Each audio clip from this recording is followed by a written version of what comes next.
ఇప్పటికీ దాదాపు 84 సంవత్సరాలు అవుతోంది. సో 84 సంవత్సరాల తర్వాత కూడా నిత్య నూతనంగా ఉంది. అయితే శ్రీశ్రీ ఎంత మాయ చేస్తాడంటే, కవిత్వం అంటే ఇంత గొప్పగా చెప్పి, బాగా చెప్పావు కదా, కొంచెం ఎలా రాస్తారో చెప్పాలంటే, కవిత్వం ఒక ఆల్ కవి, దాని రహస్యం కవికి తెలుసు, అడగతాను. సో ఆల్మోస్ట్ 2 గంటల 10 నిమిషాలు కావస్తోంది.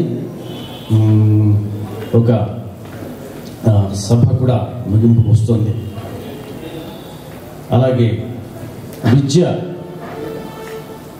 మీద ఇంకా గౌరవం ఉంచుకొని, ఒక పక్కన ఇంత కార్పొరేట్ వ్యవస్థలు వచ్చి మొత్తం తొలుచుకుపోతున్న విద్యా వ్యవస్థని అందులో కొన్ని విలువలు పెట్టి కాపాడాలని, తన విద్యార్థులకు కూడా సమాజం తెలియాలని తపిస్తూ, అట్లాగే అందుకు సంబంధించినటువంటి వ్యక్తులతో స్నేహాలు చేస్తూ, తన విద్యా సంస్థలకి వారిని తీసుకుపోతూ, వారిని చైతన్యపరుస్తూ, తాను చైతన్యపరుస్తూ ఉన్నటువంటి, తాను పాల్గొన్నటువంటి ఉద్యమ స్ఫూర్తిని ఇప్పటికీ విడనాడకుండా తన రంగంలో చూపిస్తున్నటువంటి నాకు అత్యంత మిత్రులు, ఆప్తులు వేణుగోపాల్ రెడ్డి గారిని మాట్లాడాల్సిందిగా కోరుతున్నాను.